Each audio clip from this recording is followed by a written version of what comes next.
Good evening, everybody, and welcome to our first meeting and only meeting of July. Just before we get started and call the meeting to order, I'd ask that we have a moment of reflection.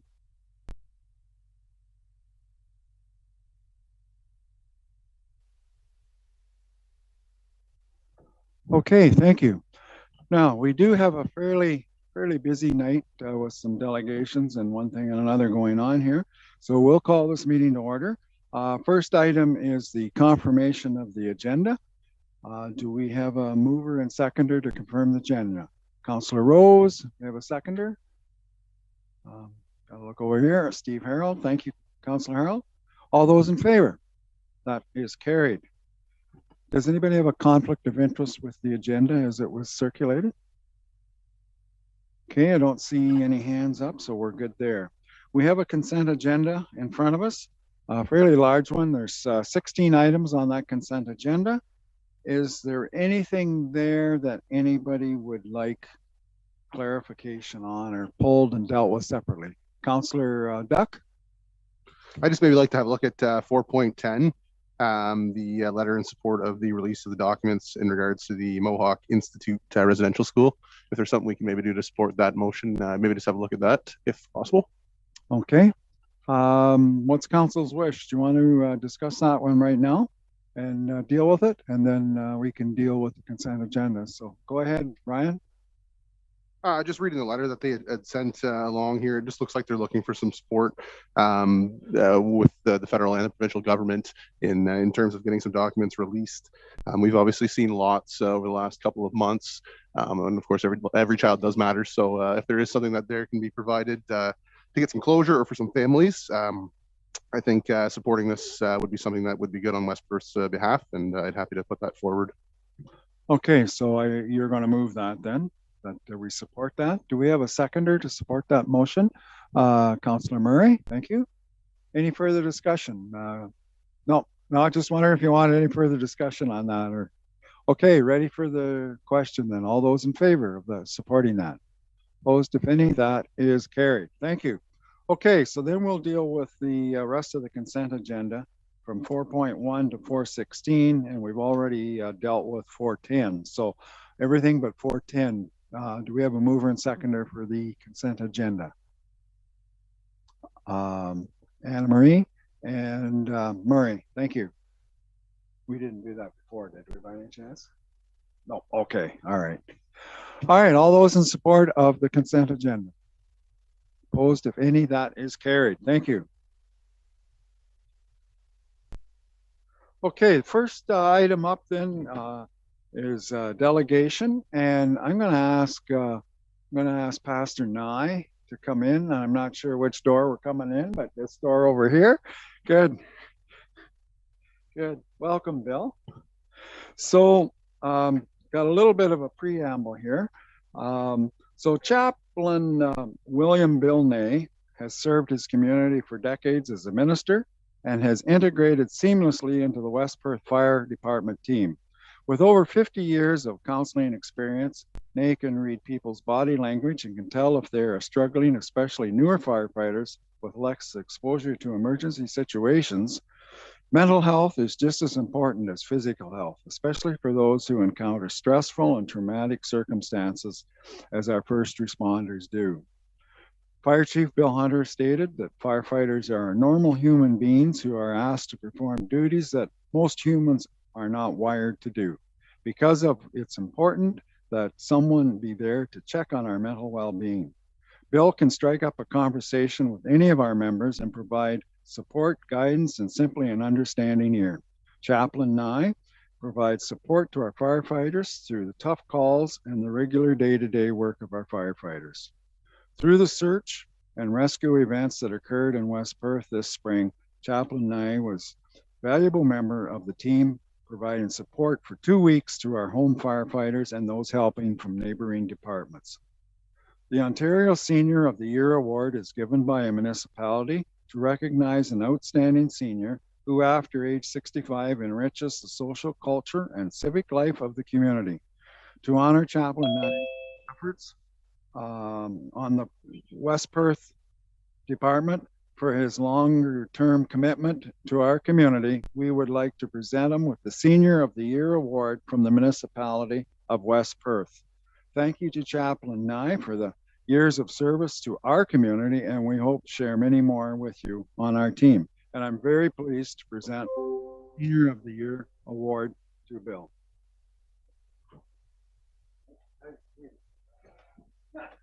Anyway,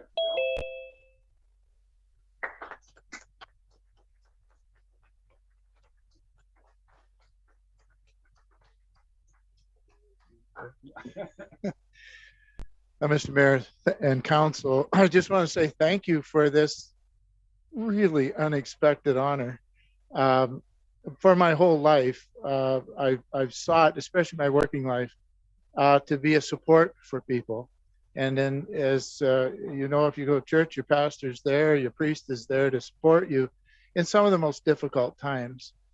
I consider it a tremendous honor to be able to serve the West Perth Fire Department. And I'd like to not just thank the council for this, but I'd like to thank the gentlemen who are at the back, the firefighters, but in particular, Chief Bill Hunter, who has been more than supportive of this particular position. There aren't many of us around. And I appreciated that from the highest level, but also and especially Jim Tubb and Ken Mondon, who wrote me into this, but didn't leave me hanging. They've been there every step of the way to be supportive. Also, our captains who are here tonight, and a couple others, or one other, I guess, that isn't here. They've been extremely supportive also. Mike Montgomery back there, he and I took some special training that Bill Hunter set up, and we were able to set up a program for the West Perth Fire Department, a peer support service. And so Mike and I work pretty closely together. And so we hope that we will be able to keep our firefighters mentally healthy and ready to go. And the job involves more than just after fires and that. I do a lot of work with family members, gentlemen with their families, when there's some struggles, some stresses going on. And so thank you again for this wonderful award. Totally unexpected, and I hope I can live up to your expectations. Thank you very much.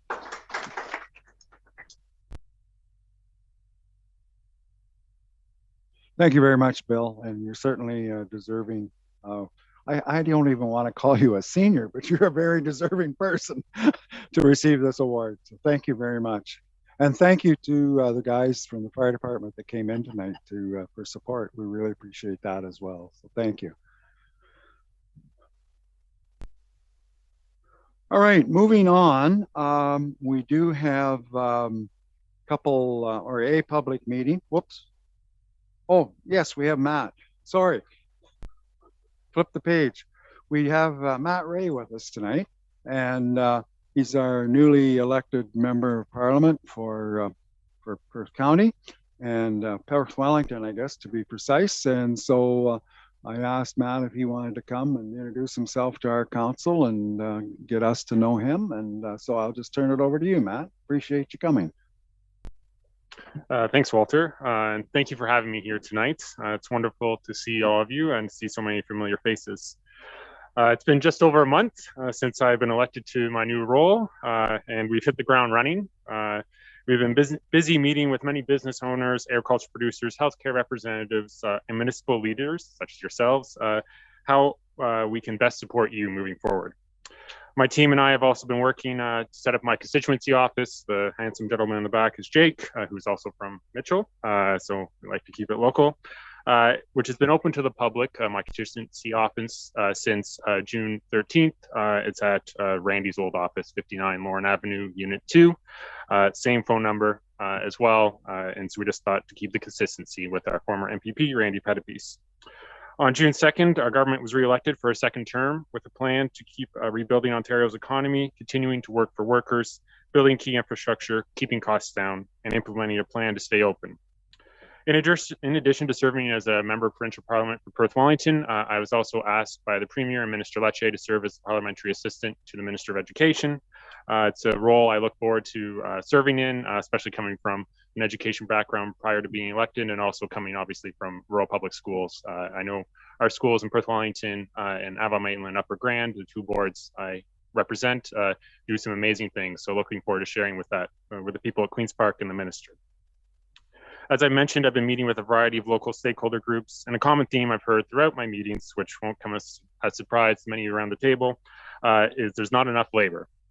Ontario is facing one of the biggest labor shortages in recent memory. It's across the board, and the province is aware of this urgent matter. And that's why we're acting and training and retaining skilled workers in Ontario, and why it's such a priority. Locally, our government is addressing this issue. Prior to the election, MP Pettipies announced $1.8 million for the new North Perth Skills and Training Hub. Additional investments includes $15 million for the Provincial nominee program. And I know Minister McNaughton has also written the Federal Minister of Immigration. The Premier has said many times, along with Minister McNaughton, to meet our labor demands, we're going to need more people. And there are plenty of people around the world who want to come to Ontario. And so we're willing to work with our federal partners to bring them here. We're also modernizing our education curriculum, promoting the skilled trades and the jobs of the future. Building key infrastructure is also an integral part of rebuilding Ontario's economy. Under our plan, all Ontarians will have access to high-speed internet or rural broadband by 2025, which is 3 years away. And we're all well aware, especially since last Friday, how difficult it can be to operate an unpredictable internet connectivity. We cannot fix Rogers. My apologies, that's a federal issue. Internet is also no longer a luxury, as we all know from COVID, is a necessity, and our government recognizes that. That's why we've invested over $20 million since 2018 in Perth Wellington. I know there are other projects coming forward shortly for this riding. Other infrastructure such as roads and bridges play an important part in accessing goods and services. I was obviously happy to see Henry Street Bridge, which has been completed for a while now, receive provincial funding. It's also good to see that your new municipal office has received some funding as well to help with those costs. And as all of you are well aware, the Ministry of Transportation is now conducting public consultations on the class environmental assessment for Russelldale. So it's good to see the Ministry of Transportation moving forward on this important project. And I encourage, obviously, all councillors to make a submission, but also all residents in West Perth to make a submission, because that really will help the engineers make an informed decision. And I'll continue to work with council and municipal staff to advocate for local projects at the provincial level. Part of the province's plan to rebuild and stay open includes major investments in Ontario's healthcare system. Of particular importance to rural areas, we're going to expand the Community Commitment Program, which has been around for a while, but we're investing $142 million over the next 2 years. And basically, that's a program to encourage nurses, recent graduates, to come to rural or northern communities, and we will reimburse their tuition for that if they commit to staying for 2 years in one of those communities. And every community in Perth Wellington would qualify for that. Additional major investments are also being made to attract and retain and educate new nurses, obviously in PSWs. We're also working to make life more affordable for all of our residents, such as the jobs training tax credit for businesses. One way to keep costs down for businesses to help them train new employees, or also upskill current employees with either new technology or new services. Other ways as we're helping save money for Ontarians is the staycation tax credit. I know many people have written my office recently about that. It is valid for the summer 2022 as well, and we'll have to see if it continues forward, but I have a feeling it may. And it's been very popular for people who are traveling around Ontario. Lastly, I'd like to highlight the important investments we're making in long-term care. Obviously, Ritz Villa, now West Perth Villa, received funding for the 128 upgraded to their beds and will be completed, Jeff has told me, in the fall. And so I'm looking forward to marking that happy occasion. This project, along with many others, also includes a commitment of $1 billion over the next 3 years for improving home care to ensure our seniors have a quality of life and healthcare that they require. To conclude, I'd like to say that I admire the work all of you do. I know it is not easy being a politician in the current climate. And I know we all have to make difficult decisions, and I appreciate you all contacting me. Please don't hesitate to contact me, and that goes as well for the staff. I'm always willing to pick up the phone and talk. I understand how demanding public life can be on your time, your energy, and your families. For most of you, it's your second job, and it goes to show how dedicated you are to making West Perth a great community to live in. As I mentioned, I look forward to working with all of you and the municipal staff, and I hope I am able to foster a great working relationship with council and the staff. My door is always open, so please don't hesitate to reach out. The office phone number is 519-727-0660. And my email is matthew.ray@pc.ola.org, and the clerk has all this contact information, how we set this meeting up. My office exists to help you, the municipal staff, the constituents, everyone who we represent together. Again, thank you for all you do for our community, and if the chair so allows, I'm happy to take a couple questions if time permits. Well, I think we could maybe arrange that if there's any questions. Any questions for Matt at this time? So you haven't been in long enough to Yeah. do any controversial things. So sorry, Dean, go ahead. Thank you through you, Mr. Mayor. Matt, I guess one question I could start off with is MPAC. When are they going to get started on the reassessment process, which has not been renewed since 2016? What's the timetable? The last timetable I was aware of, which was prior to the election, was 2023 for the spring. Don't quote me on that. I would have to reconfirm with Minister Clark. It was great to see that he remained in that portfolio, so we have continuity, but we're looking at 2023 as the last I heard from Queen's Park.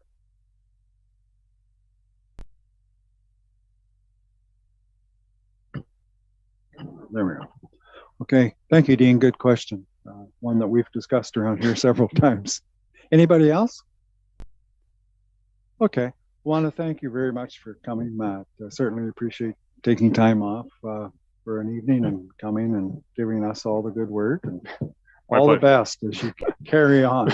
My pleasure, Walter, and all the best to you as well. Good, thank you.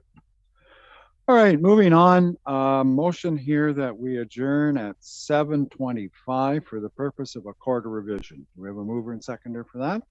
Moved by Councillor Rose, seconded by Councillor Duck. All those in favor? Opposed, if any, that is carried. Nicholas, I'll turn it over to you. Thank you very much, Walter. I'll call the Quarter Revision for the Schellenberger Municipal Drain North Branch improvement hereby at 7:25. Just a reminder, the members of the Quarter Revision are Sherry Bell, Cheryl Matheson, Anna Marie Murray, Dean Trutowski, and myself. So members of the Quarter Revision are legally required to act fairly and impartially, whether they declare this publicly as an oath or not. Are there any pecuniary interests?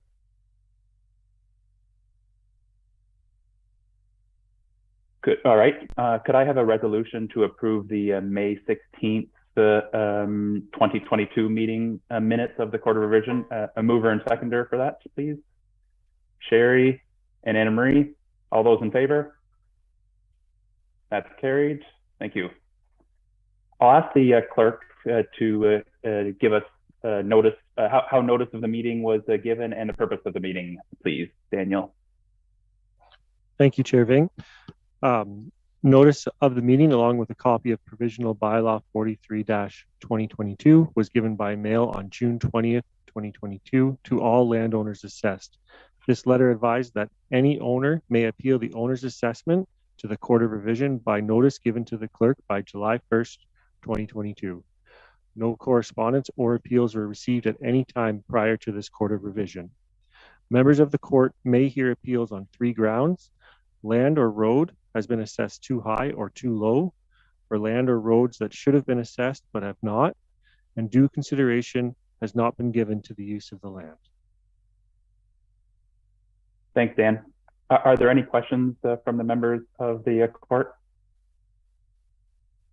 Are there any questions or late appeals from any landowners? Now would be the time.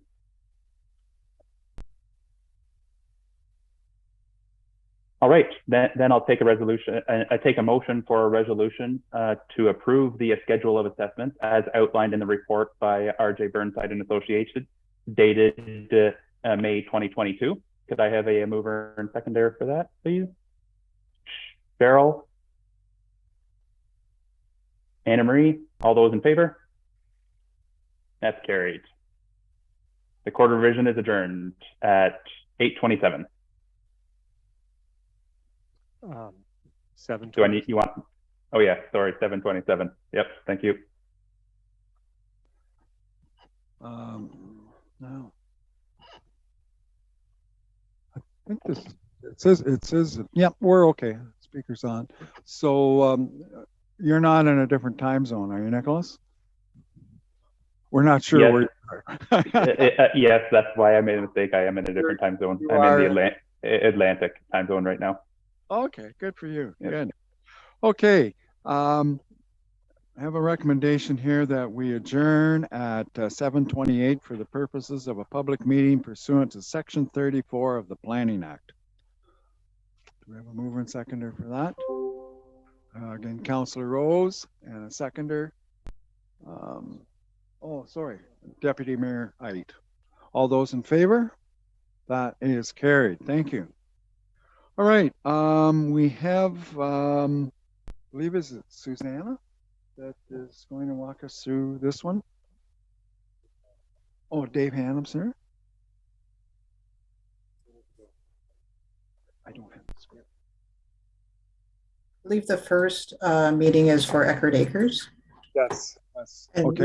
Louisa Vacandia from MHBC is reviewed this file on behalf of the Planning Department. Okay, thank you, Susanna. And I am looking for a script for the formality of the Planning Act, and I don't have one here right now.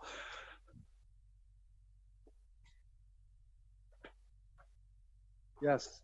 How did you get it? You took my stuff. Oh, okay. We got it. This is it, right? Yeah.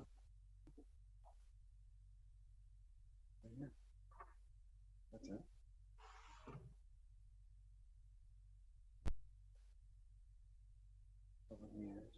Yeah. Yeah.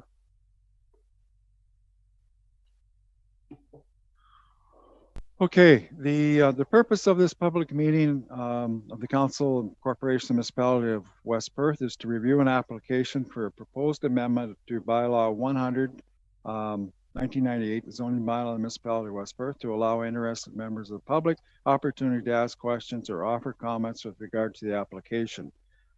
And I'm not sure that this is, yes, I guess it is. The public was informed that council will not make a decision on this application at this public meeting based on the recommendations and information received at this public meeting. An amendment zoning bylaw will be presented to approval at the regular council meeting. It was indicated that there was a public registry, and if any member of the public would like to be notified in writing of the decision on the application, they are to provide their name and mailing address on the registry. A person or public body may appeal the decision if they have made an oral submission at this public meeting or a written submission to council prior to the passing of the bylaws. So the zoning bylaw amendment application is for Eckerd Acres. Yep, okay. All right. Okay, so do we have Louise? Yep, there's Louise's. We're kind of scrambling here, Louisa. Sorry about that. I'll turn it over to you. Excellent. So yeah, so there are two public meetings, as I understand it. I'll be presenting the first. Susanna will be presenting the second. So I'll keep this as short and sweet as I can here. So for this zoning bylaw amendment application, Eckerd Acres, this application has been submitted in order to satisfy a condition of approval for consent application B01-2022. For the severance of a dwelling that was surplus to a farm operation. The severed parcel is approximately 1 hectare and the retained farm parcel is approximately 31 hectares. Severed lot contains an existing 1.5 story, 1.5 story house, as well as some accessory structures, sheds and a garage. There was a barn and concrete pad that used to straddle the property line between the severed and retained lots that has since been demolished as required by one of the conditions of approval for the severance. Zoning bylaw amendment applies to both the severed and retained lots and would rezone the lands to apply a site-specific provision to restrict the construction of a new residence on the retained farm parcel and to restrict the permitted uses on the severed parcel to a dwelling and accessory uses. The provincial policy statement and county official plan provide policies regarding lot creation, which generally discourage severances within prime agricultural areas. An exception to this is lot creation for a residence that is deemed surplus to a farming operation. The provincial policy statement and county OP policies also include specific requirements and conditions that must be satisfied, including that a zoning bylaw amendment application, such as this one, be submitted to amend the implementing zoning bylaw to prohibit any new permanent residential dwelling on the remnant farm property. In summary, the zoning bylaw amendment is consistent with this provincial policy and conforms to the county official plan.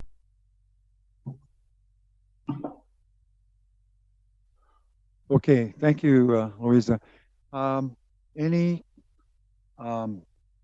Any correspondence from any of the people that it was circulated?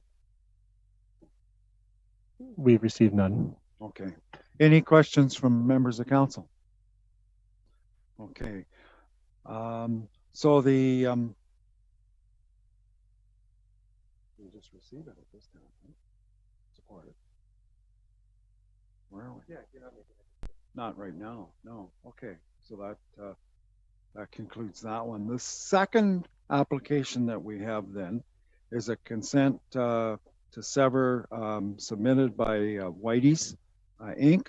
with regards to file B1822. And this one here, I believe Susanna is going to cover for us. You're muted, Susanna. Sorry. Sorry about that. Louisa's taking this file as well. But yes. You wanted to, okay. Oh, go ahead. Sorry. I was going to say that is there not an Anderson Lane public meeting to precede this one? I think the next agenda item, if council is still in the public meeting, is the Anderson Lane zoning bylaw amendment public meeting.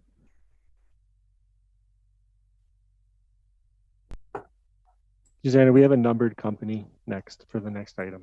Sure. That's the public meeting. Would you like to proceed with the public meeting for the numbered company zoning bylaw amendment? Yes, we'll proceed with that. Super. So this, I'll share my screen, and so this is the public meeting in order to receive comments from the public. And Dave Hannum at Zelenka Preamble is the planning consultant who has been representing the applicant, and I'll just share the screen. So the numbered company is 789274 Ontario Inc., which is BNS Construction. I believe that Dave Hannum is here tonight. So this is the location of the property. So tonight is the public meeting for the zoning bylaw amendment. Council will be familiar with this application as you considered the plan of subdivision earlier. And the plan of subdivision has subsequently received draft approval, and now the applicant is coming back in order to for council to consider the zoning bylaw amendment. So this is the location of the subject property, and now an air photo showing the subject property. So it's 4¼ acres, and I'm guessing this will be familiar to council. It's immediately east of Wimpole Street, north of Park Lane, and south of William Street. So this is the zoning on the property now, outlined in red, which is an R4 zone with a holding zone on it. And that is, the R4 is a residential high density zone. So the applicant has applied to change the zoning to an R3 special, and that's a special medium density zone. And the application is to permit semi-detached dwellings to be constructed on the plan of subdivision, which has received draft approval. Access, you can see, will be from the north via Anderson Lane, and Anderson Lane is proposed to be built from William Street to Park Lane. And then lots will front both Wimpole Street and Anderson Lane. So these are some photos that I took in the wintertime showing the subject property. So standing on Wimpole Street. This is also Wimpole Street looking south on Wimpole Street. This is standing on Anderson Lane looking south, so the subject property is here. And this is standing on Park Lane looking north, so the subject property is here. And this is the lot fabric as it has received draft approval by County Council. Again, the 21 lots, and each lot is proposed to be developed with a semi-detached unit. These are the pictures of the units that are proposed for each of the 21 lots. So a semi for each lot, so 42 units all told. And I just brought this along. This is permitted in the zoning, but following the public meeting at County Council, there was discussion about second dwelling units. So the applicant has responded and has worked with staff in order to develop a basement plan that would allow an owner of each semi to develop this for a second dwelling unit, the basement of the unit. And this is, I mean, from the planning department's perspective, it seems like an innovative approach. What it will allow the owners of each semi to do is to convert the basement once they have purchased it and convert it into an apartment. So that will move us towards creating attainable housing, in that it'll provide income source for the host unit and provide a rental unit as well. This is permitted in the zoning, so it's not subject to the zoning bylaw amendment. I just wanted the opportunity to update council with regards to how that unfolded. So the zoning bylaw amendment, as I mentioned, is to remove, is to change the zoning on the extension of Anderson Lane from H4 holding to recognize this road allowance. And then the zoning on the lots is being changed from H4 holding to R3 special, a medium density special zone. And the special provision is to permit a lot coverage of 50% where the R3 zone requires a maximum lot coverage of 40%. And also to allow air conditioning ventilation devices in the interior side yard with an elevation of 0.4 meters, where the zoning bylaw requires an elevation of 1 meter. So the planning department, our recommendation is that the application for rezoning be modified and approved. And that would be to approve the request to remove the zone from the Anderson Lane road allowance, and then to approve the special zone that allows the increased lot coverage, and not to permit a special provision to change the height of the air conditioning ventilation devices in the interior side yard. And this reason for our comments about the height for the air conditioning units is informed by both the building official and the municipality engineer. They're concerned that if the air conditioners are too low in the side yards, that it might interfere with the lot grading and drainage plan. So those are the planning department's comments and our recommendation for this file. Okay, thanks, Susanna. So at this time, I'll ask, I know Dave Hannum is on line here. So we'll ask if he has anything to add in support of this application. Good evening, Your Worship, members of council. Am I coming in loud and clear? It's good, Dave. We can hear Excellent. you well. Look, I'm a senior associate with Zelenka Priamo, London-based planning consultancy. We're the consultants for B&S Construction, Bob Scott, for this rezoning application. Susanna did an excellent job in summarizing the proposal. I haven't prepared a formal presentation tonight, but I just wanted to pick up on a couple of quick comments. Obviously, this isn't a new project for members of council. You know, since we submitted back in June of 21, the rezoning application along with the concurrent draft plan of subdivision, the subdivision had its public meetings with West Perth and the county council in early and mid-February this year, and it was draft plan approved in June. Since then, and throughout the process, we've worked diligently with staff to provide them with any additional information they've requested. We've had an opportunity to carefully review staff's report and recommendations, and we welcome the approval recommendation. We note the modification to our request for reduced heights on the AC units, which we can live with, we're okay with, and we're hopeful of a positive endorsement from Municipal Council tonight.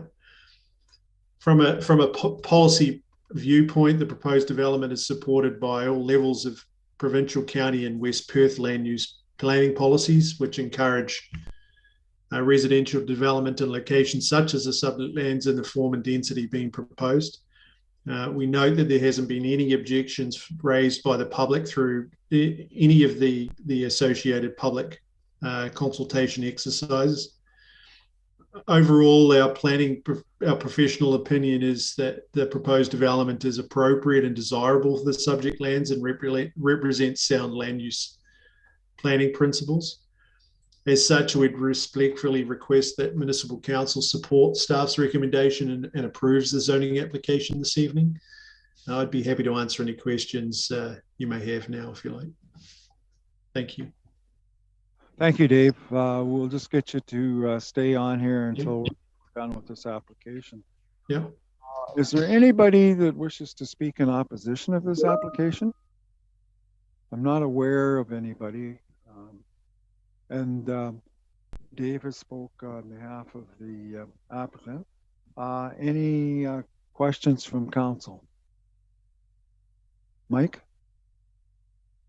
I guess this question will be mostly for Dave. For the AC units, then, Dave, do they hang on the wall, or how are they placed on the building? Yeah, that's right. So our initial request was to have them hung off the wall, only 16 inches above the ground. The zoning requirement is that it's at least 3 feet. And due to comments raised by the chief building official and further justification for the need to increase that height as per the regulation, we're happy to accommodate that. Thank you. Any other questions from council? Councilor Rose? Yeah, being there's going to be 4 families in the 2 dwellings, the semis, will they be set back a little farther so there's more parking available so they will not have to park on the roads?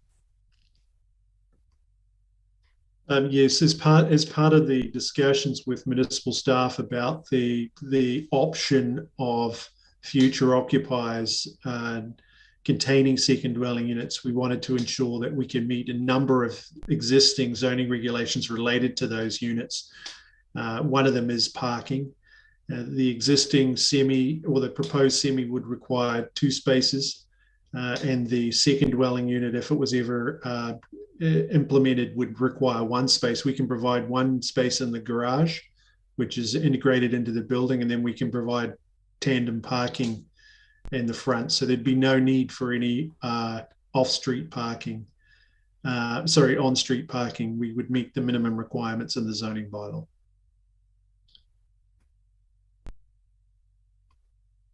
Again, Councillor Rose.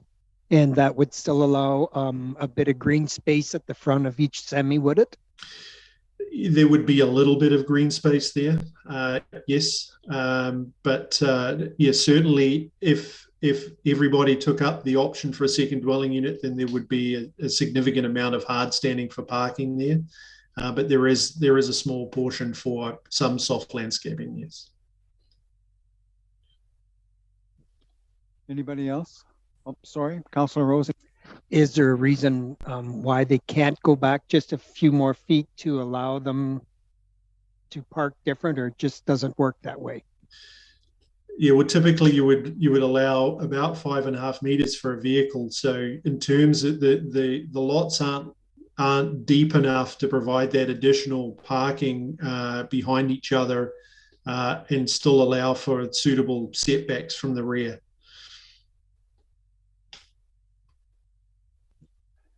Anyone else? Dan, you have a comment? I would just present, Your Worship, the general comment received from the Huron-Perth Catholic District School Board as part of the agenda package, that they had no concerns with the application. Okay, so noted. All right, last call. Any questions? Okay, I have to, I guess, apologize to the people that are involved here. My laptop crashed as we're going into the public meeting, and I didn't have anything really much here to go by, so we were kind of scrambling. But I do have it here now. So if there is no further comments from council, I would like to thank those in attendance for their comments. Should council proceed with the adoption of the zoning bylaw amendment, the notice of passing will be provided as prescribed by the Planning Act and a 20-day appeal period to the Ontario Land Tribunal. So with that in mind, resolution is that the Council of Municipality of West Perth now closes this public meeting at 7:48 p.m. and reconvenes into regular council. Mover and seconder for that. Councillor Bell and Councillor Rose, all in favor? That is carried. Thank you. So moving on, the next item then is reports, and the first item is a planning report with regards to consent to sever file B1822 as submitted by Whitey's Repairs. And Louisa, you're doing this one. If I'm back on track right here, I apologize. I really do. Yes, no problem. Thank you, Mayor McKenzie. I'll try to keep this as short and sweet as possible too. So this application for consent to sever submitted by the owners of 122 Huron Road in Mitchell. They are proposing to sever the existing property, which has an area of approximately 7,700 square meters and approximately 95 meters of frontage on Huron Road. The property currently contains one metal-clad building, which houses Whitey's Repairs, Inc., recreational vehicle sales, service, and repair establishment. Subject property, which includes both the severed and retained lots, is subject to a site plan application, which has been approved by the Municipality of West Perth, which proposes the redevelopment of both lots. So the proposed severed parcel would have an area of approximately 3,300 square meters and would contain a commercial service center and associated parking, which has been received approval through that site plan process. And the proposed retained parcel would have an approximate area of 4,400 square meters. As previously noted, these retained lands contain the current Whitey's Repairs building, which will remain on the subject lands, along with associated parking areas. The subject property, so both the severed and retained lands, are currently on municipal water services and are separately metered. The retained lands will remain on private septic, while the severed lands will be on municipal water services. With regards to planning policy review, proposed severance contributes to development within a settlement area and thus is in line with the provincial policies. The proposed severed and retained lots are both within the highway commercial designation of the Mitchell Ward official plan. This designation intends for the primary land use to be commercial establishments and uses oriented to serving the traveling public, and the proposed uses are permitted within this designation.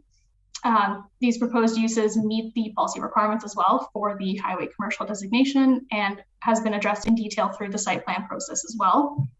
The severance also meets the policies of the Mitchell Ward official plan pertaining to consent applications, specifically ensuring that the proposed lots are adequately serviced, that the parcel sizes are appropriate for the existing and proposed uses, that the lots comply with the policies of the zoning bylaw, that the use is compatible with neighboring land uses, and that they have adequate public road access. The property is zoned highway commercial, C3, which permits both the recreational vehicle sales, service, and repair establishment, Whitey's Repairs, on the retained lands, as well as the proposed service commercial center on the severed lands.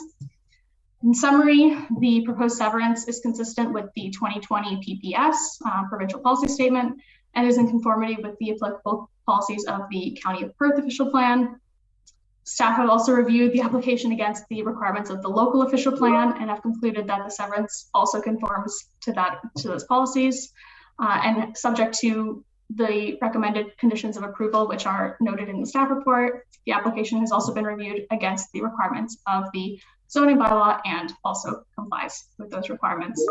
To date, no agency or public comments have been received, and if there are any questions, I'm available to take them. Okay, thanks, Louisa. Any questions from members of council? Don't see any hands going up anywhere here. If there are no questions, then we do have a recommendation here to deal with.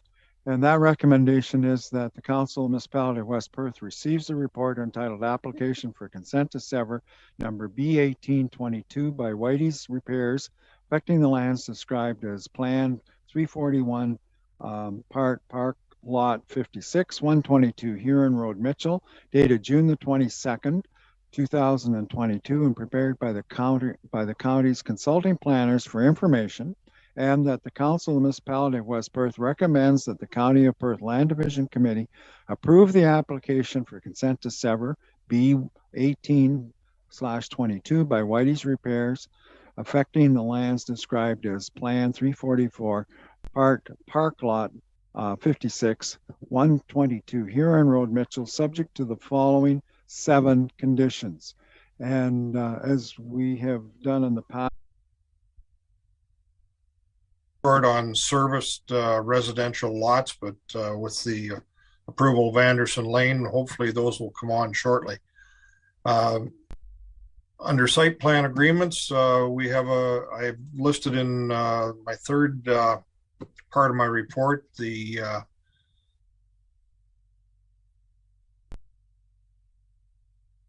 over recording the last in month. Progress. We have 95 St. David Street, Abco Holdings, 140 Huron Road, numbered company, that's Birchall's commercial development. We have 72 Huron Road, which is H&M units, more rental units, self-storage units. 5192 Frank Street, we have an industrial development with Ellis Holdings pending. Thames Avenue is the redevelopment of the former Durasol property, numbered company owned by Howard Culligan, and those are for high density residential units. And then we have 122, 118 Huron Road, which you've just dealt with under zoning or consent. okay, thank you, Bob. Any questions for Bob on any of that? Okay, was there anything else in your report? That's everything I had at this time. Okay, thanks, Bob. Thanks. Thank you. I have a recommendation here. We'll deal with the recommendation, and then I'm going to ask that we take a brief recess to get everything going here again. But the recommendation here is that Council of Municipality of West Perth accepts the summary as information. Do we have a mover and seconder for that? Councillor Rose, Councillor Duck, all those in favor? Opposed, if any, that is carried. So we're just going to take a little bit of a break here until we can get everything running up here. We got nothing going up here right now, so we're kind of scammering. So yeah, brief recess.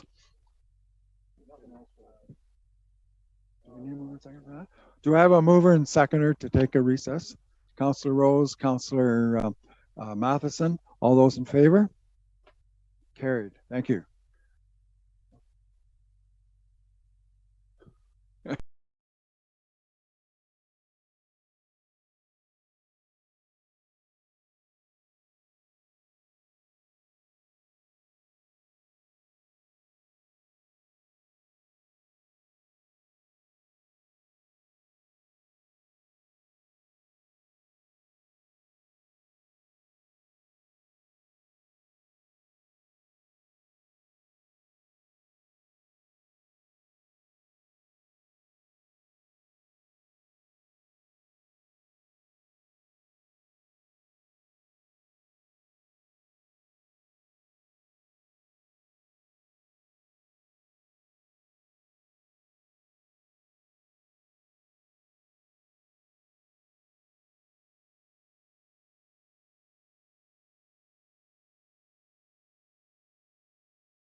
Okay, we're back. Hopefully we can make it through the rest of the meeting. We're having some internet problems here, and it's unfortunate that we didn't have Matt Ray here right now, and we could have kind of cornered him against the wall for some better internet and swift connections. But anyways, it is what it is.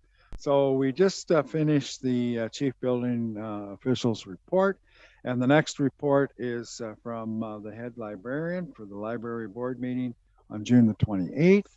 So Rosemary, if you're free and available, please take it away. And sorry that we had to keep you waiting. Oh, no worries at all. Good evening, Your Worship, members of council. The library board met on June 28th, and I believe you have the minutes and a monthly statistical report in front of you from that. Just very briefly, a couple of highlights. As part of the library's strategic planning process for this year, the library board has approved a public survey, and this is a general interest survey, which is going to help inform the library board on the mission, vision, values, and the strategic priorities for the library moving forward. Also, in accordance with the library's diversity and inclusion policy, all of the library's policies and forms have been updated to include gender neutral and inclusive language. So all of that is now up on the library's website. And finally, the Mitchell Lions Club very generously donated $1,600 to the library this summer for programming, supplies, and activities.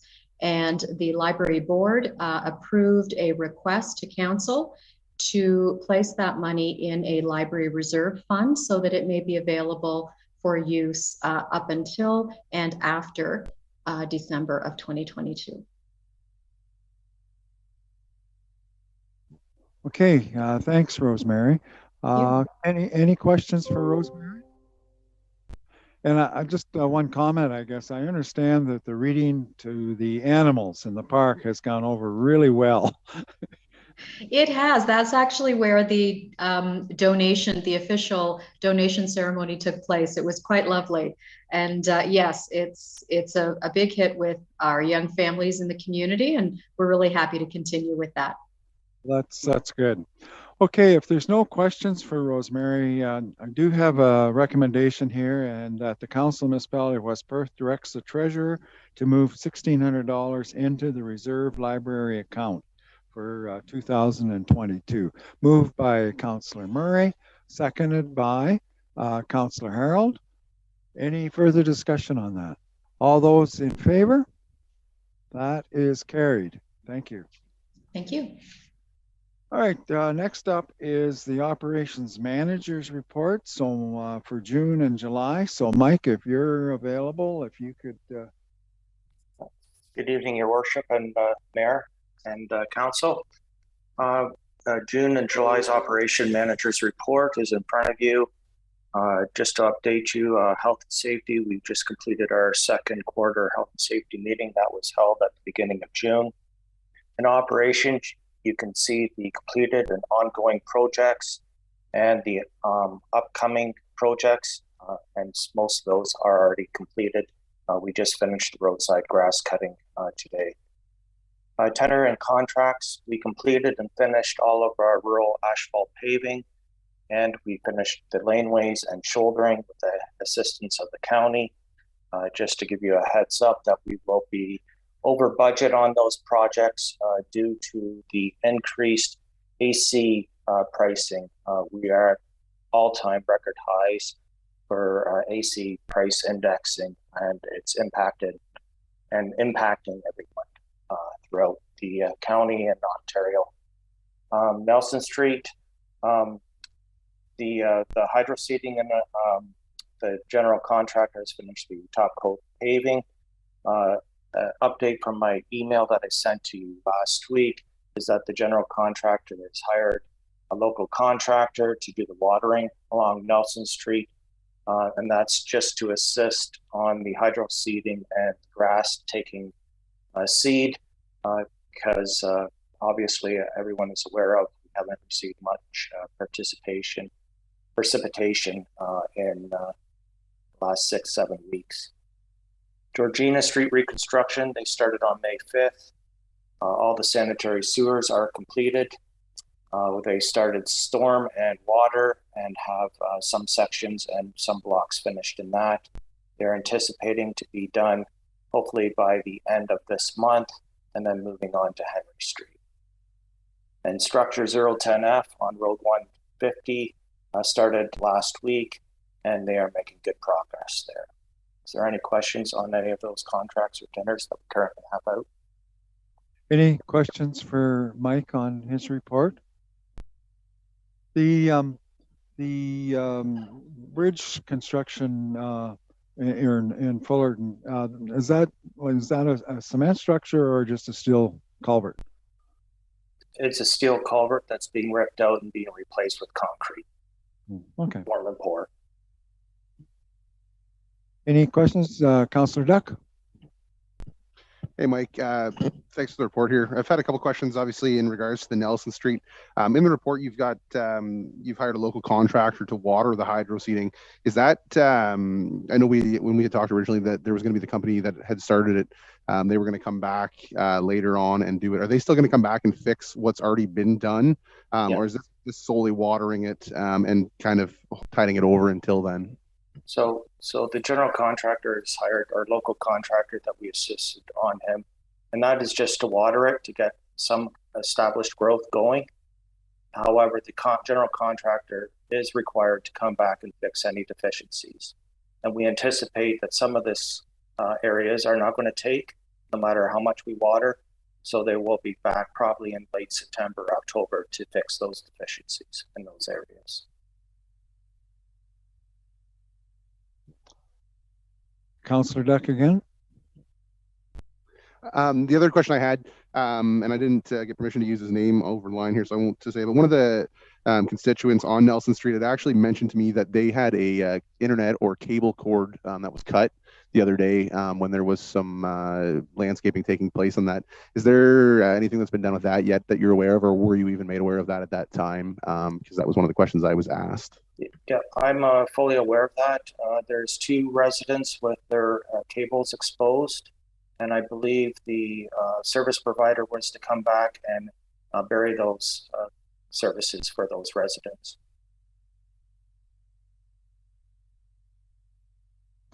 Other questions at this time? Okay, well, that's fine. Okay, all right. Anything else, Mike? I have nothing, no. Okay, all right.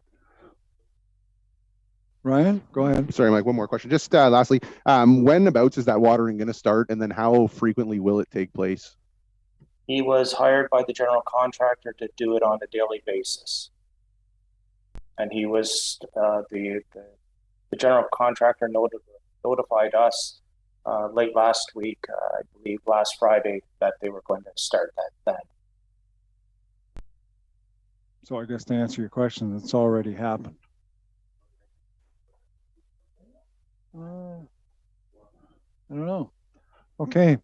If there's no further questions for Mike, thank you. I know we do have a piece of correspondence, and I'm not sure whether there'll be anything further come out of the correspondence, but if you can just stick around, and when we get to that, if you have anything to add, we'll seek your input. Thank you. Very good. Thanks. Recommendation here then is that we accept the June, July operations report for information. Mover and seconder for that, please. Councillor Matheson and Councillor Duck. All those in favor?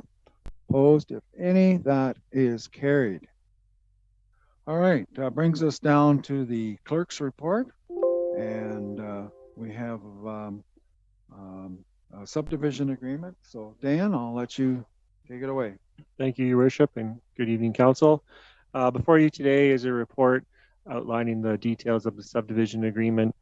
Today we're looking for Council's permission for the Mayor and Clerk to be authorized to enter into such agreement with 2455058 Ontario Inc. If there's any questions on this report, I'd be happy to answer them. Okay, any questions for Dan on that report? Okay, seeing none, we do have a recommendation here that Municipality of West Perth authorizes the mayor and clerk to sign and seal all necessary documents required for the subdivision agreement for West Perth file WP 2102/2455058 Ontario Inc. Park Lot 46, Plan 339, 44R 5628, Part 1 and 4. A mover and seconder for that recommendation. Councillor Murray, and a seconder. Councillor Tam, thank you. All those in favor? Opposed, if any, that is carried. And then council onboarding and orientation, Dan? Thank you again, Your Worship. Before council today is a report looking for council's authorization for administration to utilize the election reserve fund for council onboarding and orientation. At this point in time, we're simply looking for permission to access the fund when needed for training purposes and onboarding purposes. As you'll note in the report, council already approved an election budget through that to conduct the election, and that is on budget, if not coming in under budget. And we have no concerns there. This money that we're looking to access is for council training, and the size of how much we use is likely dependent on the size of turnover, etc. And we also noted in there that there is joint orientation taking place with all the lower tiers, and that's being organized by the county clerk, and we thank them for that. We do not know the costs at this time, though. So if there's any questions, I'd be happy to answer them. Questions for Dan? None? Okay. Recommendation is that Municipality of West Perth authorizes the use of up to $15,500 from the election reserve for the onboarding and orientation of new councillors. Mover and seconder for that recommendation, Councillor Duck, and seconded by Councillor Rose. All those in favor? Opposed, if any, that is carried. All right, moving on then, CAO has development projects update. So Jeff, I'll let you take it away. Good evening, Mayor and Council. I have a number of reports on the agenda. In each case, they were provided on the mailing deadline, so I certainly won't go through them. I just will go through each report individually and ask if there's any questions. So the first one is development projects update. The message in the report was that we had just updated the map mid-year with all the change that's occurring. There's actually been change that's happened since this report was written on Thursday, just today. So lots of good news, lots of development applications, and I'm happy to answer any questions if there are on the update table or on the map that was in the council agenda. Questions for Jeff on that? Don't see any hands going up. Okay.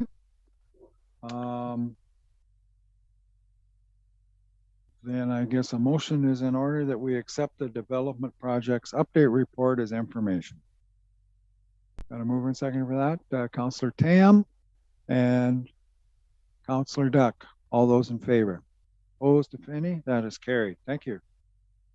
The next item then is disconnecting from work, which we did earlier tonight.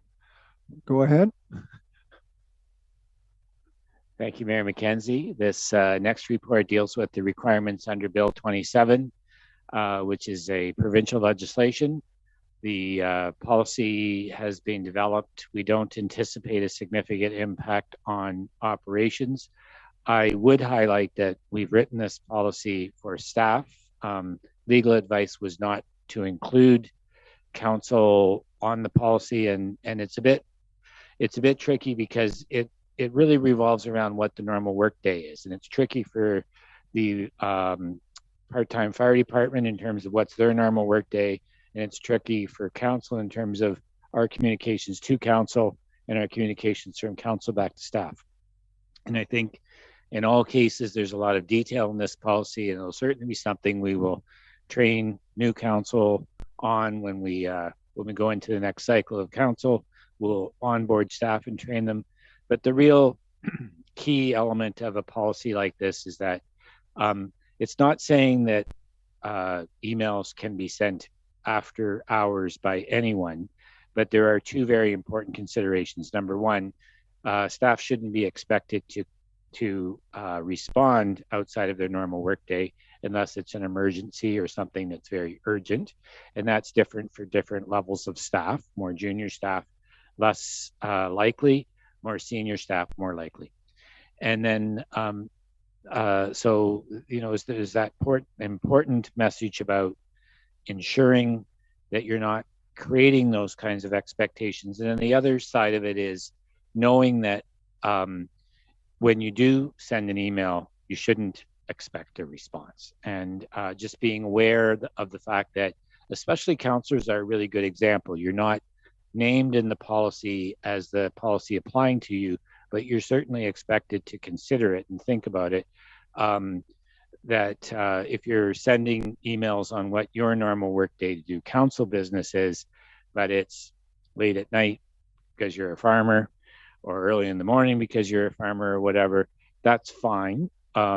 We should just be aware of that, and then again, not expect a response unless we mark them urgent.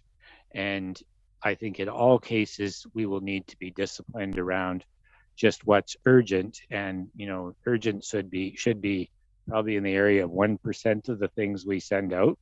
I think realistically over time, because frankly, if everything's urgent, nothing is urgent, and the meaning of the tag urgent in a subject statement loses its force if it gets overused. So we will find our way through this policy. I believe, having kind of been paying very close attention to it over the last number of months and talking to a number of other municipalities, it's really an important awareness. And I think that our organization handles this pretty well. It doesn't mean staff won't get emails in off hours. It just deals with whether or not staff are expected to reply to those emails. And I'm happy to answer any questions if there are any. Questions for Jeff on that item? Okay. Recommendation here then that Council Municipality of West Perth approves the employee policy and procedure manual policy 3/14 disconnect from work policy as required by part 7.0.1 of the Bill 27 Working for Workers Act 2021. We have a mover and seconder for that recommendation, please. Councillor Murray. Mike, did you have your hand up? No? Okay. Councillor Rose. All those in favor? That is carried. Thank you.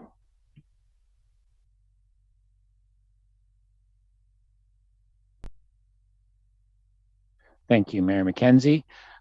This report provides details on the status of the office. I'm going to jump right to just the schedule. We're in good schedule. Actually, a lot of the work inside the office is complete. There are a couple of supply chain issues that we're dealing with that everyone else is dealing with. And it's kind of a bonus because the new carpet and the paint and everything is kind of off-gassing at this point. We do expect to make a decision in the next week or two about the occupancy date. And the occupancy date would be the date we can begin to move in. The date that we make an official move and move operations will follow perhaps within a couple of days of that, or it may take a week. We just have to assess how much additional work there is to be done. There are some supply chain issues that are going to involve the delivery of some components after we occupy. They're obviously not things that will prohibit us from receiving occupancy, but they'll be a bit disruptive. We are obviously anxious to get into the new office, as you can see from just the layout of this room not being ideal, to try to run a meeting like tonight, and some of the limitations of trying to run it with Wi-Fi rather than wired connections and things that we're suffering from tonight. And finally, I just want to mention that there's a bit of a budget update in this report that identifies where we're at in terms of budget. We're a little over, mostly because of the rolling file system, which we identified fairly early that it wasn't in the building budget and wasn't in the furniture and equipment budget. We were hopeful that we could cover that in contingency, although We did a 5% contingency, which is fairly low, and we were still hopeful we wouldn't use it up, but we had some trouble with fill, and it wasn't so much the removal of the fill, but all of the fill that was brought in to replace it, and some other items that have eaten up contingency. So we still have a bit of contingency left, and like operations manager Kramer mentioned, we are expecting to have to pay a bit of an index cost for the asphalt. I think that's the last major change order we're expecting. There is an index built into our contract, and I expect that we'll have to pay a little bit for that. And we're not asking for council to adjust the budget tonight. We'll actually come with a final budget adjustment at a later date, probably in the November to December range, when we have more of the numbers in and we're sure that there's no final change orders, or at least we're down to very little in the way of final change orders, and then we'll make a budget change. And we have indicated there was extra revenue coming into the project, which could be considered at that time. Okay, thanks, Jeff. Questions with regards to that report? None? All right. Recommendation is then that the Municipality of West Perth accepts the municipal office project and budget update report as information. Mover and seconder for that. Councillor Matheson and Deputy Mayor Wright. Thank you. All those in favor? Opposed? If any, that's carried. And the next item then is municipal office parking lot. Thank you, Mayor McKenzie. This report deals with an addition to the project, which is the slight widening of the west parking lot, which would be, for the most part, the staff parking lot, but would also serve as overflow for events that would be held in the council chambers or community room in the new municipal office. We had early on in the project anticipated that we would continue, or we would reuse the curb that we have, and we would make do with the width of the parking lot, which wasn't ideal. As we got deeper into the project, we had MTE, our engineer, look at it and provide us with options. On the basis of the deterioration of the curb, and also on the width of the parking lot, we were changing from angle parking to straight in parking. We made the decision that this was the time to do it as an incremental change to this project being done now, rather than come back and rip that parking lot up in 5 or 10 years and rip up new asphalt to replace old curbs. So we were anticipating that, and as I've outlined in the report, the plan was for the proposal for this project to be brought to council for this evening, but on the basis of the timing of the subcontractor, they actually had an opportunity to proceed early. So I consulted the building working group members, and I certainly recognize that that doesn't represent a majority of council, and it would have been better to come back to council, but there was no opportunity to have a council meeting with the timing of the contractor on this. We had to make a decision to go, or potentially lose the project schedule and lose 2 or 3 months, which would be difficult for the project, just given the timing of the work, the contractors lined up, the election, and the concrete or the paving has to be done, or we can't get occupancy. So on the basis of the conversation with the 4 building working group members, I authorized the addition. The work was done the following morning, or the beginning of the work was done the following morning. And I'm here with this report tonight to disclose that and to ask for council to pass a resolution to add this extra project to our budget. Okay, thanks, Jeff. Questions with regards to that? As you can see, it's happened, it's dug up. Okay. Recommendation then is that council approves a project to widen the staff parking lot and replace the curb, with the $34,500 cost for this project addition to be funded from anticipated additional project revenue. Have a mover and seconder for that recommendation. Councilor Rose. Councillor Murray. Thank you. Any further discussion? All those in favor? Opposed, if any? That is carried. Okay, the next item then is the agreement of purchase and sale. And that's yours as well, Jeff. Okay, the last two items I have are matters that were agreements of purchase and sale, which have gone through the negotiation process, and we now have the agreements signed by the other parties here for a resolution for us to have them signed. These matters, when they were in negotiation, were dealt with in closed session, so they're not new to council. The first agreement of purchase and sale deals with lands in Southwest Mitchell, and the net effect of this two-part purchase by West Perth and then sale to Mitchell Woods is that the municipality would end up with the road allowance for the future Clayton Street to the west, which I don't anticipate would be built for as many as 10, 20, or even 30 years. But having that, owning that road allowance is very valuable to the municipality. And the net effect of this purchase by West Perth, creating the three parcels, the road allowance, the north parcel and the south parcel, and selling to Mitchell Woods allows for the opportunity for the road to be built from the Godrich and Exeter rail down to Frank Street, which will be a very important road for the future development of the southwest corner of Mitchell going forward. So I'm recommending that in accordance with the past direction I received from council, the council now authorizes the signing of these agreements. Okay, any questions or comments with regards to that? Mike? My only question, Jeff, is just how do we ensure for sure that the north side of this is going to happen and line up with what we've designed? Sure. So I think by the north side, you mean the section from Godrich and Exeter Rail out to Huron? Yeah. So the section of, so the street, which is currently identified in the official plan as Dungy Lane, actually is on the survey at register at the survey office is James Street.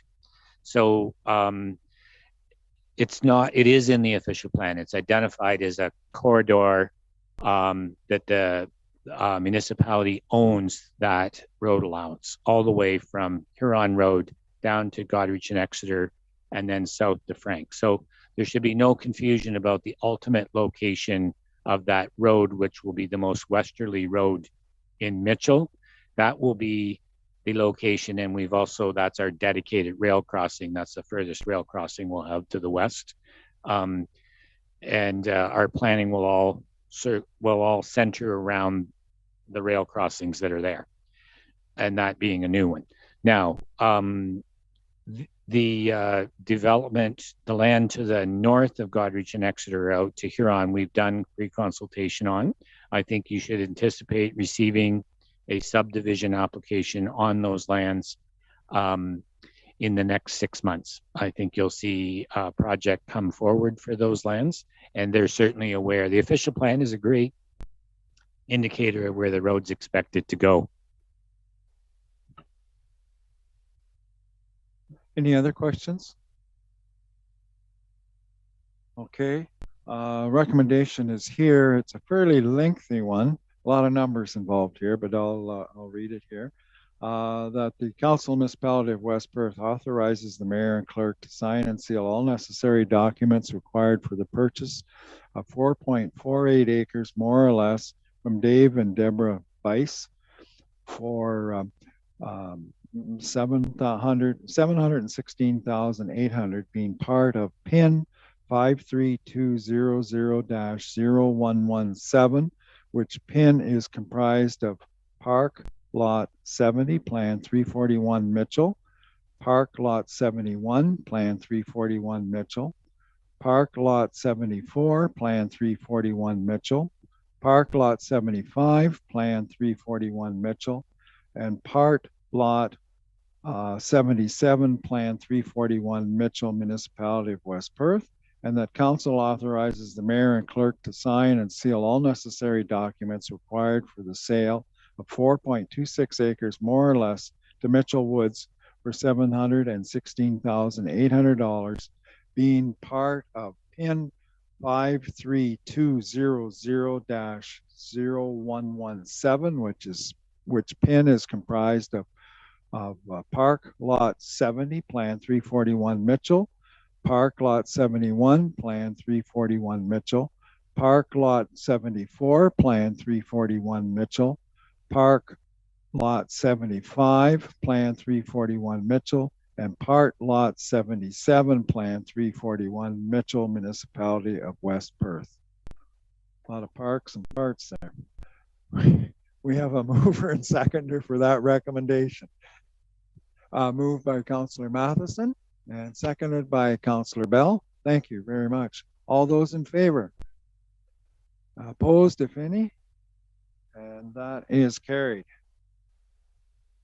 The next is the agreement of purchase and sale for Wimple Street. And Jeff, I guess that's you again. Thank you, Mayor McKenzie. And this will be the last one. This is one of the 3 lots that have been made surplus on Wimple Street South, the section of Wimple Street, which is south of Goderich and Exeter Rail, as a result of the development of the Mitchell Woods land, where they were required to put a connection between Clayton and Kenton Street further to the west. As a result of their subdivision application and their construction of that connection, the sort of rural road cross-section connection that existed in the road allowance of Wimple Streets no longer needed. This was disclosed to council, you'll recall, gone through the process of obtaining appraisals, declaring the land surplus, and offering the land. This is the first of an anticipated 3 purchase and sale agreements with virtually the same terms. This agreement is before you tonight for council's authorization of the signing of the purchase and sale agreement, and I'll provide updates on the other 2 lots as I have information to update council on in future council meetings. Okay, any questions with regards to that? Okay, I don't see any hands going up. So the recommendation here is that the Council Municipality of West Perth authorizes the mayor and clerk to sign and seal all necessary documents required for the sale of 905 square meters, more or less, to Michael Eckert, Bethany McIntyre, Darrell Eckert, and Juliana Davis for $198,000, being part of Wimple Street Plan 339 Mitchell between Huron Road and Frank Street, Municipality of West Perth, being part of PIN 53200-0009 to the West Perth of PIN 53200-0289, shown as Part 3 and Schedule B on the attached agreement of purchase and sale. Do we have a mover and seconder for that? Councillor Harold, and seconded by Councillor Duck. Further discussion? All those in favor? Opposed, if any? That is carried. Thank you. Correspondence. Mitchell Agricultural Society Fall Fair Parade request for use of our roads, as has been traditional, except for the last 2 years, I think maybe. Anyways, the recommendation is there that the Municipality of West Perth approves the request as submitted by the Mitchell Agricultural Society to host their Fall Fair Parade on September the 2nd at 11:30, following the provided map route, and that the Council Municipality of West Perth directs the Roads Department to assist with road barricades in order to divert or stop traffic for the duration of the parade. Do we have a mover and seconder for that motion? Councillor Rose. And a seconder, please. Councillor Murray, very good. Any requests? Sorry, Your Worship, just in reviewing that, it is September 3rd, the request. I realize the recommendation's wrong. Oh, okay, all right, September 3rd. How about the time, 11:30? Is that the right time? Yeah. Is it 11:30? Okay. Yeah, 11:30 is correct. Yeah, September okay. 3rd. It's just the time was wrong. So we want the parade on the 3rd. It's a Saturday. Yes. Okay. Good. Okay. We got a mover and seconder for that, I believe. So all those in favor? Opposed, if any, that is carried. Next is Maitland Valley Conservation Authority, a letter regarding the service program recommendations. I think that's more for information. Anything, Dan? That is just a letter in response to the feedback council provided through the MOU process. So we've entered into the MOU. Everything is good to go there. And this is just formally closing the loop with Maitland Valley, I'd say. Okay, thanks, Dan. The next item then, Nelson Street lawn concerns, an email from Jackie Moore. We've had a fairly good discussion, I think, as part of the operations. Is there anything else anybody has a question of or like to say at this particular time? Mike, if you're still here, I see you there. Is there anything you want to add at this time? I think we've pretty well covered it in your report. Sure. Councillor Bell. Sorry, this just came to me after Mike was finished his report. Is there a plan B? Because there's really not a lot of hydro seed left on there. It's weeds. If you look at it, so if watering the weeds doesn't grow any grass, do we have a plan B, or we're just going to wait it out till October or whenever? As I mentioned earlier, the plan B is for the general contractor to come back in September or October to fix any deficiencies. So that is the contingency plan. So you'll be probably hydro seeding areas again. But that's kind of a long time to wait, isn't it? Or we really don't have a choice. I know in the emails we talked about there's no choice and that's their timeline, but that really is a long time to wait. Yeah, I can tell you that other municipalities that have sodded have had absolutely zero positive results of sodding this year. It's just the type of year and summer that we've had. Typically, a good time to seed down a field for pasture or hay is end of August, first part of September. So if we could aim for that, I think that would maybe be a good opportunity. But Ryan, sorry. So I guess then my question would be, is there a plan C if this doesn't work in October? Obviously, I'm not a landscaping expert nor much experience with planting grass, but I've had multiple conversations with a few different people on the road now, and one gentleman, Mr. Dolmich, just wanted me to reiterate some of the feelings, obviously, that were said in the email by Miss Moore. Sorry, but yeah, where's our next steps if we come October and this hydro seeding that didn't work the first time, and then the second time comes around? Where are we at then? Obviously, we're going to have a lot of upset residents, and is there a backup plan to that, Mike? Yep, as per all of our contracts, we have a 1 year to 2 year guaranteed maintenance on this contracts.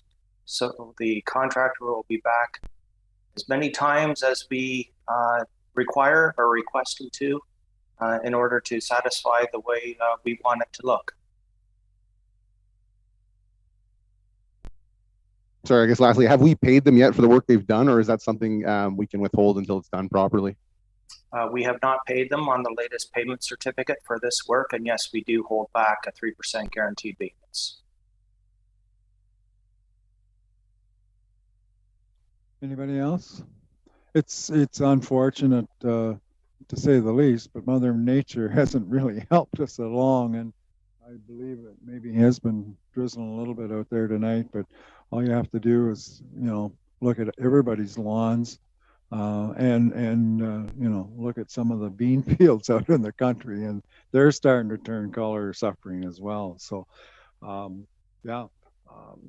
it is what it is, and I can't help it, Okay. Anybody else comments on that? Okay. Recommendation then is that Council of Municipality of West Perth accepts the correspondence as information. We have a mover and seconder for that. Councillor Rose and Councillor Matheson. Thank you. All those in favor? That is carried. Thanks. We do have an agenda package from June the 28th. Anything you'd like to add there, Anna Marie, at this time? Nothing there. Any questions for Anna Marie on that? Okay. Recommendation then that Council Municipality of West Perth accepts the reports from councillors as information. Mover and seconder for that. Anna Marie, thank you. And a seconder, Deputy Mayor Ait. All those in favor? That is carried. So we have a few bylaws here. Zoning bylaw Z 263, 2022, being a bylaw to amend bylaw 100, 1998. The zoning bylaw of the Municipality of West Perth, in which is a bylaw to regulate the use of land and the character, erection, location, and use of buildings and structures, to prohibit certain building structures and uses in various defined areas of the corporation of the Municipality of West Perth. And that is with regards to acres and their house severance. Zoning bylaw Z 264, 2022 is a bylaw to amend bylaw 100 as amended by the property described as Plan 339, part of Park Lot 17. And that is with regards to the 789274 Ontario Inc. request. And then bylaw 49 is a bylaw to delegate authority respecting the destruction or injury of trees in woodlands in relation to the County of Perth. And that is bylaw 49. So the motion have here is that Council of the Municipality of West Perth gives first, second, and third and final reading to zoning bylaw Z 263 and Z 264 and bylaw 49 this 11th day of July 2022. We have a mover and seconder for that. Councillor Matheson, thank you. And a seconder? Councillor Murray? All those in favor? Opposed, if any? That is carried. And then we have bylaw 33 is a bylaw to provide for drainage works for the Municipality of West Perth and the County of Perth, the Murphy Municipal Drain.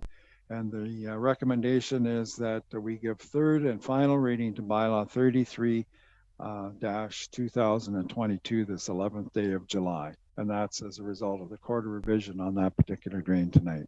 We have a mover and seconder on that one. Councillor Matheson and a seconder.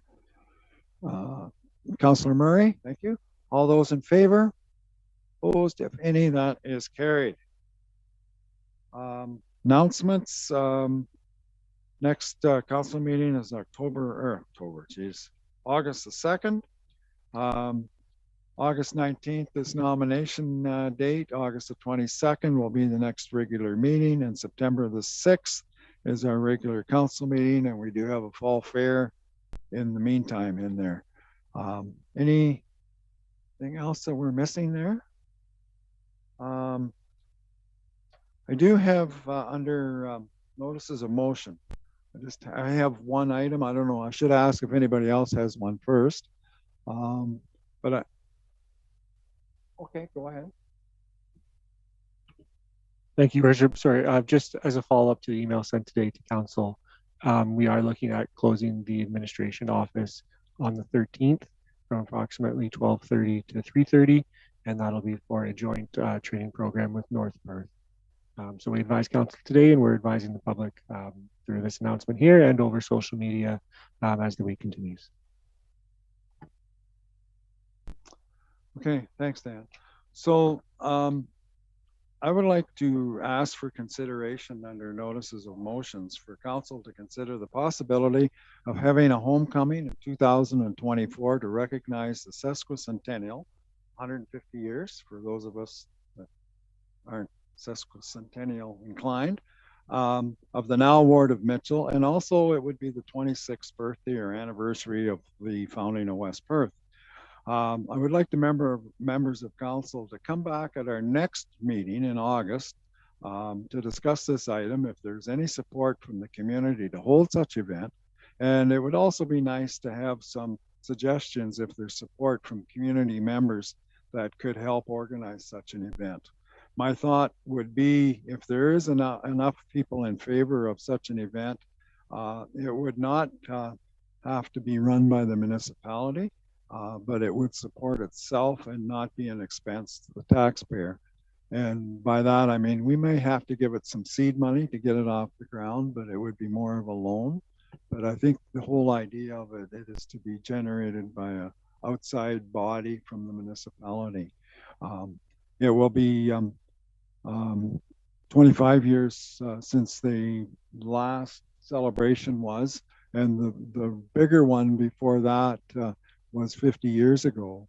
And at that one there, I believe it was Frank Campbell and Paul Lockhart that headed that one up, two fairly prominent businessmen, Mitchell. So I just put that out there and get some feelers out to the community and see if there is support to have such a thing.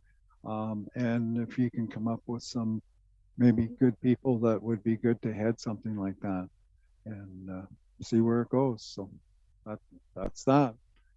Under other business, and I have one item there because I don't think we acted on it before, and Matt Ray mentioned it again tonight, and it's with regards to the MTO and the investigation of the Russelldale intersection.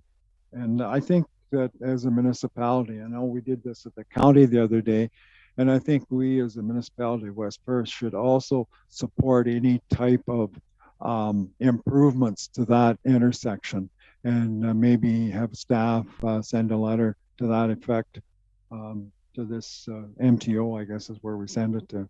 But we need to do that with a motion if you're so fine. Okay, so moved by Councillor Bell and seconded by Councillor Tam. Do we have any further discussion on that? Dean, go ahead. Through you, Your Worship, do we want to include any specific details on how we would like to see the intersection improved, i.e. recommendations, or how deep do we want to go with that submission? I guess, you know, Council, Mr. Brick has his hand up. Sorry, go ahead, Jeff. I would suggest that we support the process at this time, but not try to suggest any resolutions that sort of presuppose the traffic design work that's done. I think that I'm taking it that the request from council is that we send a letter indicating that we support that something needs to be done, but I don't think we would be in a position to say what it is. I think that's for the experts to come back with options. So then our position would be that the status quo is not acceptable and that we're looking for changes. That was my intent, that yes, we're looking for improvements, and we certainly would support improvements to that intersection. Dan? Through the original letter, it's a Group B project, so if council wanted to be slightly more detailed, we could specify that we're looking for traffic signals or a roundabout in the letter, if that's detailed enough, but that was provided in the letter initially.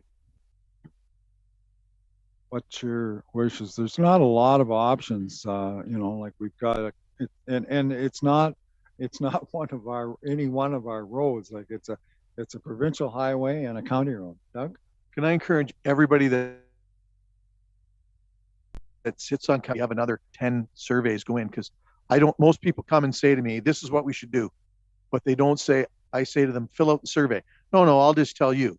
Well, telling me doesn't do anything, as we know, because I'm not a member of provincial parliament or anything, but we should fill out the survey, and that would help. If Dean's case, that's one more person that says this is what we need to do. Correct. So what, Sherry, like we've already suggested improvements, and we can say such as traffic lights or a roundabout. I don't think there's any other suggestion that you could put there, so that would address it. So we're okay there. So Sherry moved it, Mike seconded it. I don't think we really voted on it yet, did we? So all in favor of that motion? Okay, that's carried. Thank you. Very good. Very good. We do have a closed session.